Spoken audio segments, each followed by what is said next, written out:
Lembrando que isso ocorreu no amanhecer do dia 14.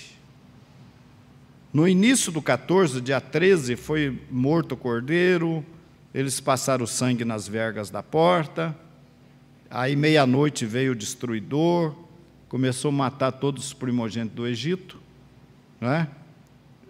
Faraó chama Moisés e resolve liberar o povo, autoriza os egípcios a darem os seus bens para o nosso povo, né? Riqueza, joias, ouro, enfim, para que o nosso povo saísse do Egito. E o nosso povo sai do Egito, então, dia 15 à noite. É a saída do povo, né? Do Egito. Então, diz aqui que a paraxá começa, aconteceu que quando o faraó deixou ir o povo, algumas versões dá mais a entender que ele mandou o povo embora de lá, mandou o nosso povo embora. Saia, né? Vaierib é Shalar, enviou. Shalar, de enviados. Enviou o povo para fora do Egito, né? E aí você vai ver aqui que Deus providencia, está aqui no verso 20, assim partiram de Sucote e acamparam em Etã, né? Etã. A entrada do deserto. E o Senhor ia diante deles, de dia numa coluna de nuvem, para os guiar pelo caminho, e de noite numa coluna de fogo, para os alumiar, para que caminhassem de dia e de noite.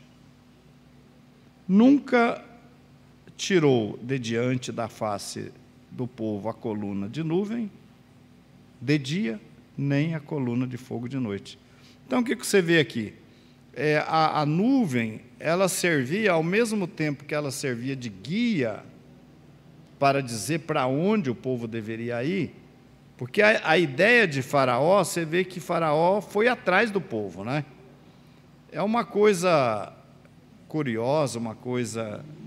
O que será que o Faraó queria, né? Eu acho que o Faraó, ele estava confortável em explorar o nosso povo como escravo, né? E também levando em consideração que o nosso povo levou praticamente os tesouros do Egito, né? Mas ele sai atrás do povo. Então você tem a nuvem que ia adiante, que ia também, acredito eu, né, entendo eu, que servia de sombra também durante o dia, né? E de noite o fogo à noite, que não só iluminava o caminho, mas de certa forma os protegia da perseguição do faraó, né? Muito embora o faraó se aproveitou disso aí, porque ele ia atrás, né? Aproveitava a luz do fogo, a direção que o povo estava caminhando, né? Deus colocou, é interessante essa paraxá, num sentido de que Deus havia dito que zombaria do faraó. Ele havia dito que ele ia zombar de faraó. E essa paraxá prova para nós isso, porque o faraó, quando ele enviou o povo, ele tinha certeza, o faraó tinha certeza, e quem não teria? Até nós, se estivéssemos ali, a gente tinha certeza que nós íamos por um caminho. Mas quem era o nosso guia ali, guiado por Moisés, através de Deus. Então, nós tínhamos que ir por um caminho que duraria 11 dias, que durante 11 dias, caminhando normalmente, nós chegaríamos a Canaã. Mas Deus, como a gente já tem conversado, aquela noite era uma noite especial, aquela noite era uma noite especial para Deus. Era para Deus, porque Deus ia proteger o seu povo. Então, o que Deus fez? Deus levou ele por outro caminho, porque Deus queria zombar do faraó. Então, o que aconteceu? Nós deixamos o povo ir. Aí eles falam assim, o que nós fizemos, deixando esse povo ir? Quem irá nos servir aqui? Ele se arrepende. E o povo fugiu. Por que o povo fugiu, se nós deixamos eles irem? É que, se ele fosse por esse caminho, eles iam voltar. Eles iam voltar, porque eles não estavam preparados, ia ter guerras ali na frente, então eles iam voltar para trás. E era isso que Faraó esperava. Mas quando eles tomaram outro rumo, então o povo está fugindo. Ah, mas ele agora... entendeu, né? Ele entendeu que era fuga, né? Entendeu que era uma fuga. Aqui no verso aqui, 14:5, sendo, pois, anunciado ao rei do Egito que o povo fugia, mudou-se o coração do faraó e dos seus servos contra o povo. E disse, por que fizeram isso, havendo deixado a Israel? Por que fizemos isso, né? Havendo deixado ir a Israel para que não nos sirva. E aí, então, ele apronta o seu exército, né?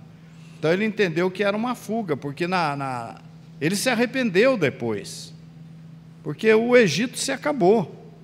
O Egito havia se tornado uma potência na época, uma potência que as nações recorriam ao Egito. De repente, o Egito perdeu tudo, porque perdeu os tesouros, perdeu os filhos primogênitos, perdeu os escravos. Então, eles resolveram ir atrás do nosso povo, né? Essa mudança de direção era uma estratégia do próprio Eterno. Era uma estratégia dele. Por que era uma estratégia de Deus? Porque ele precisava atingir algumas metas. E uma das metas era exatamente o que o faraó pensou. Eles estão perplexos porque agora eles estão presos. Eles não vão passar. Imagine um muro d'água lá, o mar, é até o cântico que a gente faz, né? O mar de um lado, o faraó de outro, nós estamos no meio, e aí o que faremos? E o que faremos? Aí é onde Deus fala, diga para o povo que marcha, e você estende a tua mão sobre as águas, nós partiremos ali. Quando o Senhor falou da nuvem e do fogo, veja que interessante, que aqui vai dizer para nós que Deus coloca a nuvem atrás do nosso povo, e essa nuvem torna-se uma parede escura, que não deixava o faraó chegar em nós, não deixava o faraó chegar em nós. E na frente do nosso povo tinha a coluna de fogo, iluminando todo o caminho para nós passarmos. E quando nós entramos no mar, nós já estávamos mais lá na frente, o que Deus faz? Deus tira aquela coluna e os egípcios dentro do mar, pensando que estava voltando, quando a parede começa a se fechar, eles pensando que estava voltando, eles estavam indo mais para dentro. Foi aí que o Eterno zomba deles, né, que começa a fechar o mar e todos eles começam a se afogar ali. Entende? Nós temos aqui, então, e os egípcios perseguiram-nos, todos os cavalos e os carros de Faraó e os seus cavaleiros, o seu exército, e alcançaram-nos acampados junto ao mar, perto de Pi-Airote, diante de Baal-Zefon.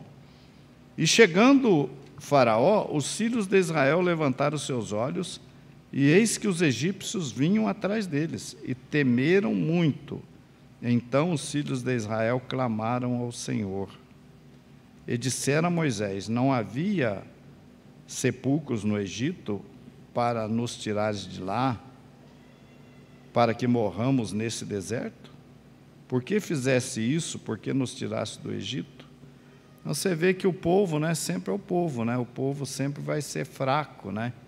Apesar de que foram tirados lá de uma maneira tremenda, com alta mão, diz a Bíblia, né? De uma maneira poderosa. Gente, quando eu vejo essa saída do nosso povo do Egito, todo o trabalho que Deus teve, né? E daí eles ficam ali pressionados com o mar pela frente e o exército de Faraó atrás, né? E Moisés disse para eles ficarem tranquilos que o Senhor daria um livramento, livraria da mão de Faraó. Quando eu vejo isso tudo, todo esse trabalho que Deus teve e a prova que Deus deu destruindo os exércitos de Faraó, eu fico pensando no valor de Israel, né? Outro dia eu vi o Netanyahu, Benjamin Netanyahu, falando da nação de Israel, né? Que não tem nenhuma nação que durou mais de 3.000 anos que a sua existência, a não ser a nação de Israel, né? E isso prova que Israel é a nação, gente. Olha, quando se levanta contra Israel, quando se persegue Israel, se despreza Israel, estão atuando diretamente contra Deus. A gente tem que ter consciência disso. Você vai falar para mim, mas eu não sou contra Israel. Não mesmo? Não é mesmo? Será que você não é contra Israel? Porque quando a gente... o fato, por exemplo, de não haver nenhum empenho... Eu vou chamar aqui o Deocleciano, fazer uma pergunta para ele. O Deocleciano. Deocleciano, no tempo da Igreja de Deus, que nós trabalhamos desde 1980 até 2004, são quantos anos? 20 anos? 24. Quando é que a gente se preocupou em pregar para o povo de Israel? Fala para mim. E olha que nós éramos sinceros. Nós queríamos a verdade, não era? Quando é que nós nos preocupamos em anunciar Machia para o nosso povo de Israel? Eu lembro, Rabino, que eu morava em Poções, na Bahia, ali por volta de 2003, 2004, já começou a imigração, né? A preocupação. Mas antes disto, mesmo na Igreja de Deus, sétimo dia, né, no Brasil, já havia uma preocupação. A gente percebia pelas lições que nós estudávamos, e então já vinha vindo. Pensando inclusive, nós acreditávamos muito, né, na linhagem, e hoje nós deparamos com a verdadeira linhagem, que é o povo, né? Nosso povo agora com todas as mitivôtes. Em 1995, mais ou menos, eu fiz a minha primeira viagem para Israel. Primeira viagem que eu fiz para lá. Agora, veja bem, eu quero me lembrar de uma... Você está dizendo que a gente pensava em como... Posso falar, então? Sim. Na realidade, em relação a Israel, do que eu me lembro, o que nós pregávamos bastante era a respeito da restauração de Israel. Restauração de Israel, sim, mas essa preocupação que nós temos hoje, de levar a mensagem Yeshua, o verdadeiro Messias, para o nosso povo, nós não tínhamos, ainda não. Essa não tinha. Aí, deixa eu contar uma coisa para vocês. Eu tive uma oportunidade de ir a Brasília. Lá, 2006, mais ou menos. E, através de uma pessoa lá, nós conseguimos ir na Embaixada de Israel. Olha só, isso é uma coisa até incrível. Na Embaixada de Israel. Aí fomos. O embaixador nos recebeu, eu fiquei admirado. O embaixador recebeu, pode entrar, o embaixador vai atender vocês, entramos, sentamos. Aí nos tratou bem ali e tal. Aí eu falei uma coisa para ele. Falei, embaixador, nós amamos o povo de Israel. Nós amamos o povo de Israel. Naquela época, 2006, a gente já estava no processo de Techuvá, e já estava. Techuvá começou em 2004. Começou. Na verdade, ano 2000, aí a gente já estava cantando canções judaicas, tudo. Mas não tinha nada de pregar para Israel, isso não. Isso sem chance. Aí eu falei, embaixador, nós amamos o povo de Israel. Você sabe o que o embaixador respondeu para mim? As mulheres, sabe o que ele respondeu? Ele falou, vocês amam Israel? Eu falei, sim, amamos. O que ele falou para mim, vocês sabem? Alguém aqui lembra dos homens aqui? Ele falou uma palavra para mim. Uma palavra ele falou. Eu falei, né? Nós amamos o povo de Israel, tal. E amamos mesmo. Vocês amam Israel? Amam. Então, casem com Israel. Quando ama, faz o quê? Quando ama, faz o quê? Não casa? Então, esse papo de amar, não pega. Entenderam? Em outras palavras, o que o embaixador quis dizer para mim? O que ele quis dizer? Essa parte. Esse papo de dizer que ama Israel, eu estou cansado de escutar. Entenderam? Então case com Israel. A gente ficou meio sem graça, né? Não, está certo, embaixador. Então case. Então demonstre, faça alguma coisa. E é por isso que eu falei para vocês gostam de Israel? Gosta mesmo? O que você tem feito por Israel? O quê? Fala para mim, o que você tem feito? Feito. Que quando você ama, você leva a flor para a namorada, leva uma flor, leva um bombom, né? Chocolate. Que você ama. O que você tem feito para Israel? Então, na verdade, amar Israel é muito mais do que isso. Israel é o povo de Deus e tal, mas negou a fé, mas matou Jesus e tal. Aí pronto, você está dizendo que você não ama Israel coisa nenhuma. E aqui está a prova. Deus tirou Israel do Egito para quê? Para ser meu povo, ele vai dizer. Eu vos tirei do Egito com mão forte, com braço poderoso, para vos fazer o meu povo, a minha herança, a minha nação sacerdotal. Então nós temos que respeitar Israel como nação sacerdotal. Respeitar. Eu estou acompanhando aí um rabino aí, no programa de televisão dele, que ele faz domingo à noite, às 11 da noite, na Gazeta. Gazeta? 11 da noite. É o rabino Sani. Ravi Sani. Eu gosto, porque ele é um cara assim, que ele fala, ele é amigo de todo mundo. Por isso que eu gosto dele, porque ele é amigo, ele não ataca. Ele não ataca cristão, não ataca ninguém, ele fala coisa boa. Fala coisa boa. Ele brinca. Chega lá, ele pega na mão do cara e faz uma dança. Havenu Shalom, com o convidado. Alehem. Havenu Shalom. Faz uma dança aí, abraça o candidato. Outro dia ele entrevistou lá o Otávio Mesquita. Vocês conhecem o Otávio Mesquita, né? Uhum. É o Otávio Mesquita, aqui no meu programa. Mesquita ou sinagoga? Então ele é divertido. Aí ele já brinca, né? Gosta do povo judeu, né? Vamos fazer uma circuncisão? Aí ele dá risada, ele brinca muito, sabe?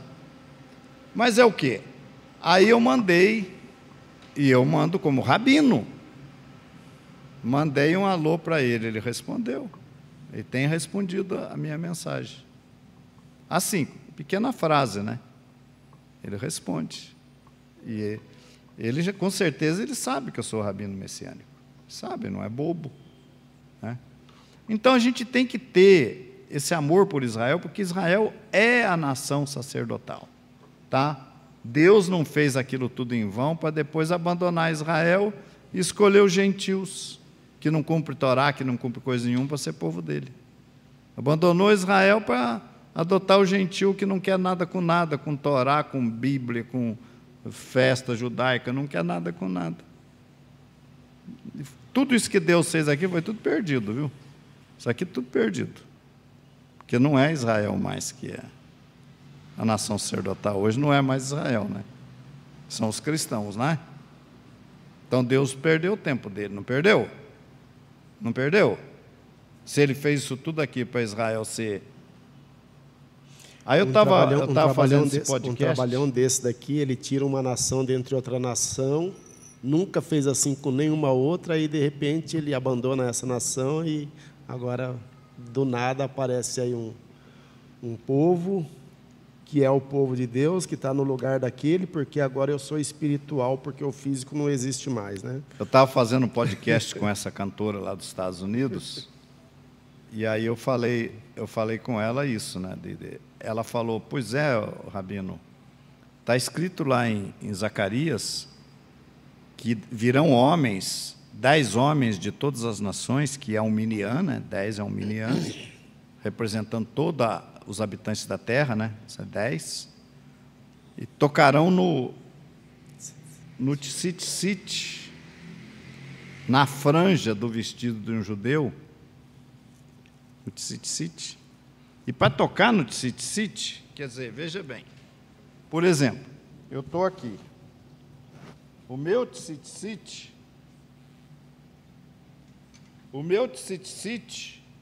fica em pé aí, Levi,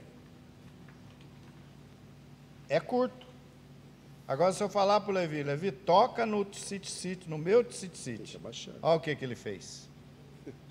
Não, mas fica em pé e toca, não abaixa não, toca sem... Como é que você vai para tocar? E você vai tocar e vai falar, você vai tocar e vai falar para mim, irei contigo porque Deus está contigo, vai. É isso mesmo. Irei contigo porque Deus está contigo. Então veja. E não tem jeito, né? Só se o senhor tirar a roupa. O meu tzitzit estou grudado. É curto, o meu talite é pequeno. Normalmente, os talites são maiores, são quase tocando no chão. Então tem que baixar mesmo, tem que encurvar. O que isso significa? Que no futuro, no reino vindouro, no milênio, na vinda de Mashiach, as nações vão se encurvar diante de Israel, de um judeu, e vão dizer, nos ensina a Torá. Porque isso aqui, esses nozinhos e esses cordões, representam todos os mandamentos da Torá, isso aqui. Por isso que você não pode usar isso aqui, o tzitzit. Eu estou com o tzitzit aqui, dentro da roupa aqui, o tzitzit katan, né? Por que uma pessoa que não está guardando a Torá não pode usar isso aqui? Porque ele não está cumprindo. Está mentindo. Ele está mentindo quando ele está colocando isso aqui, ele está mentindo. Ele não cumpre Torá. Isso aqui é uma memória que nós estamos cumprindo a Torá. Então, se você não está cumprindo, você não pode usar talite. Você não pode usar isso aqui. Então, no milênio, as nações vão... Aí vai se cumprir o que está escrito lá. Porque de Sião sairá a lei e a palavra do Senhor de Jerusalém. Que mitzion tetse Torá. Que mitzion tetse Torá. Ou seja, porque de Sião sairá a lei. Isso vai se cumprir no milênio. Gente, como é que Deus elege um povo, tira esse povo do Egito, dá a lei para esse povo, dá a Torá para esse povo, faz uma nova aliança com esse povo, daí abandona esse povo e fica com os goim. Israel não matou Jesus, Israel não está com nada mais, não é mais povo de Deus. Agora chega no milênio, quando Yeshua vier, Jesus vier, Deus vai pegar esse povo que ele rejeitou agora e vai pôr para ensinar. Tem coisa errada, não tem? Se ele tiver que pegar um povo para ensinar no reino, tem que ser esses gentios que ele está pegando agora aí. Ele não trocou Israel pelos gentios? Não trocou? Não são eles que dizem, nós é que somos Israel hoje? Então, no milênio, quem que Deus teria que usar? Aí vai pegar o judeu de volta? Tzitzit, vai levar na festa dos tabernáculos em Jerusalém? Que festa? Eles não celebram festa nenhuma. Aí vai pegar o judeu de volta, Israel de volta. Então não tem esse período que Israel não é mais povo, gente. Isso aí não existe. Israel continua sendo povo, nação sacerdotal. Nós temos uma Torá kasher ali dentro, porque um sofer escreveu aquilo ali. Um judeu, um escriba, escreveu aquela Torá que está ali, que nós temos. Se não fosse eles, nós não tínhamos a Torá. Como é que não é a nação sacerdotal?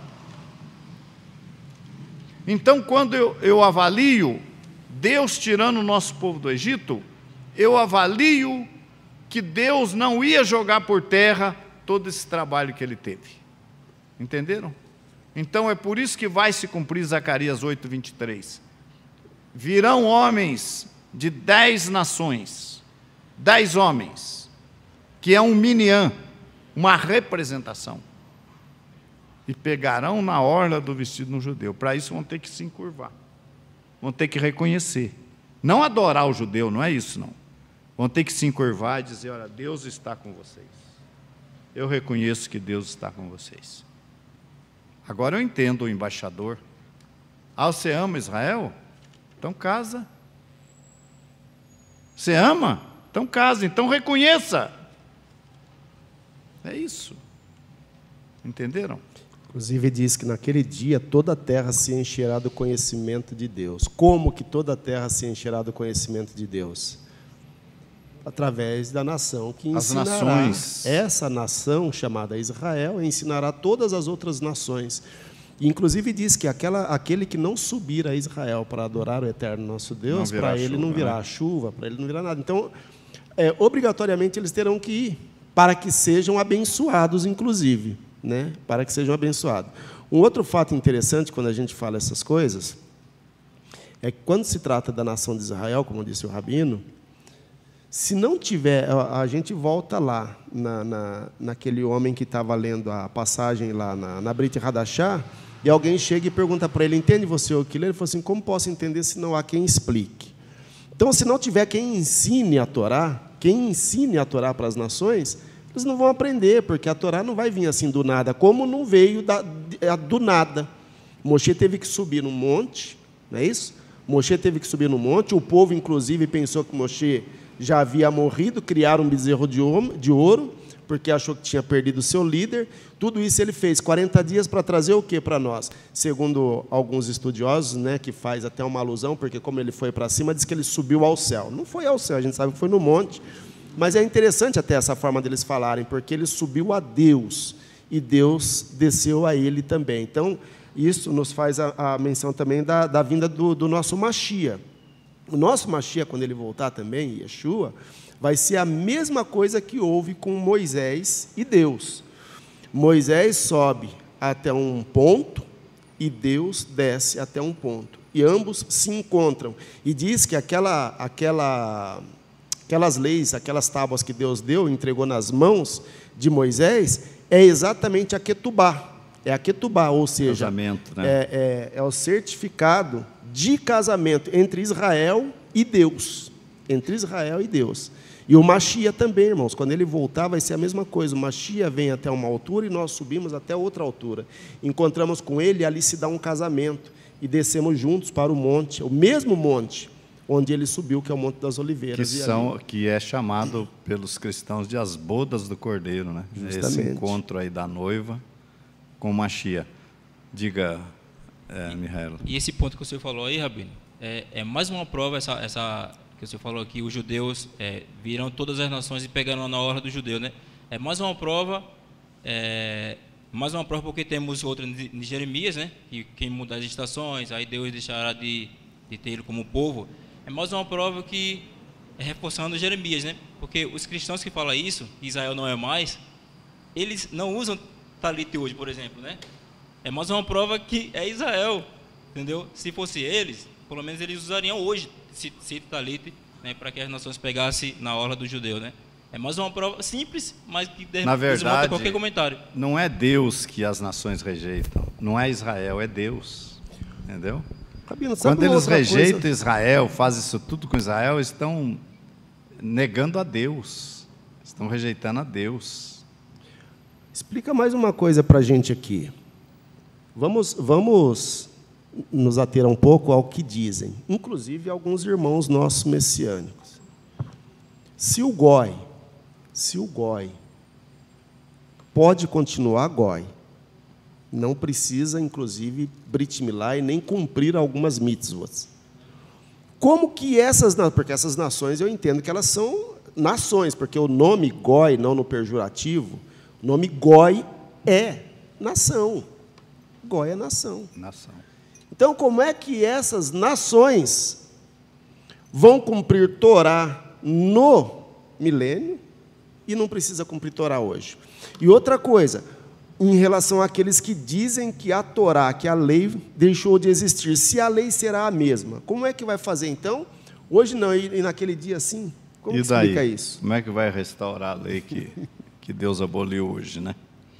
Olha, gente, o nosso tempo não permite avançar mais, mas veja bem, nós temos a passagem do povo pelo mar, né?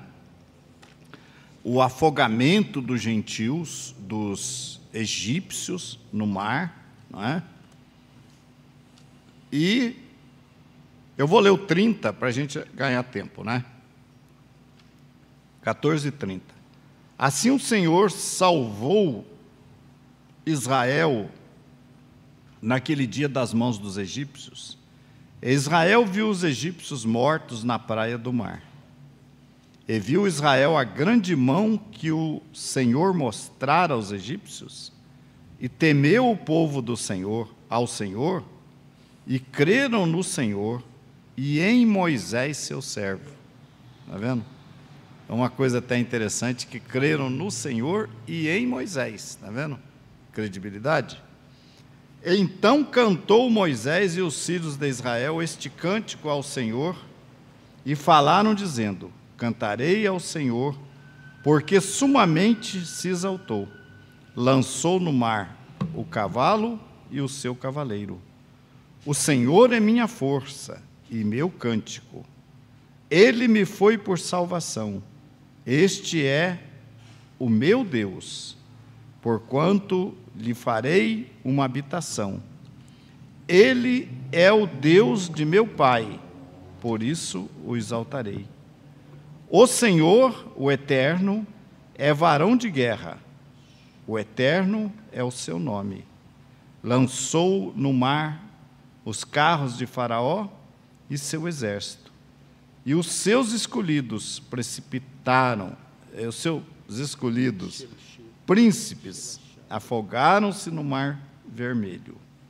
Os abismos os cobriram, desceram às profundezas como pedra. A tua destra, ó Senhor, se tem glorificado em potência. A tua destra, ó Senhor, tem despedaçado o inimigo.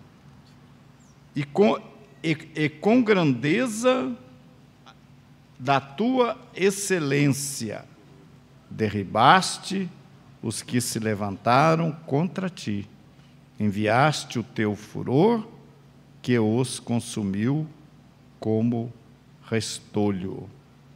E como o sopro dos teus narizes,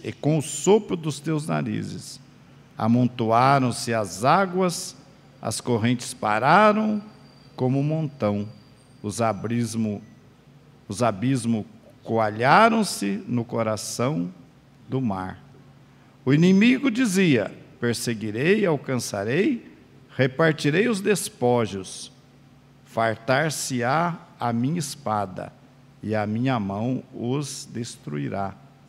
E aí a gente vê então a grandeza de Deus, né?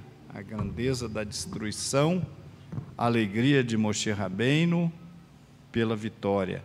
Mas você vê que o povo criou caso ali, né? De medo dos exércitos. Aí o que Deus disse? Diga a Israel que marche.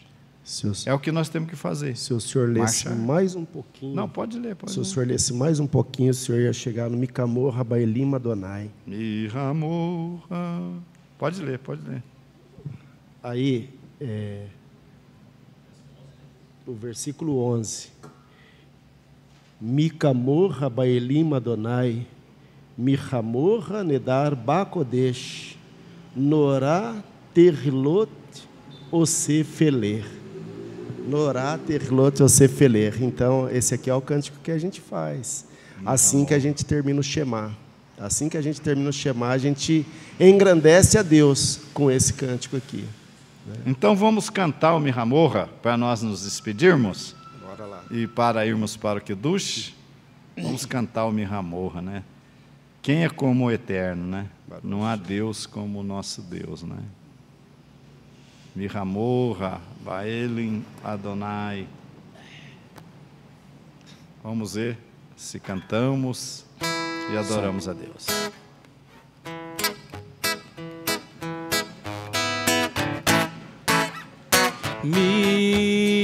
Mihamorra, Baelim, Hashem, Mihamorra,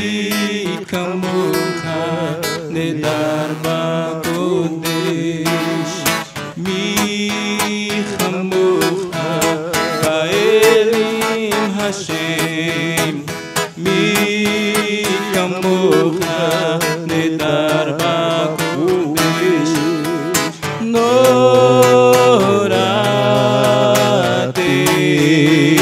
Lord, Hosefele,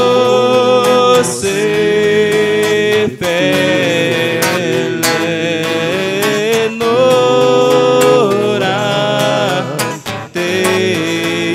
Lord, Hosefele,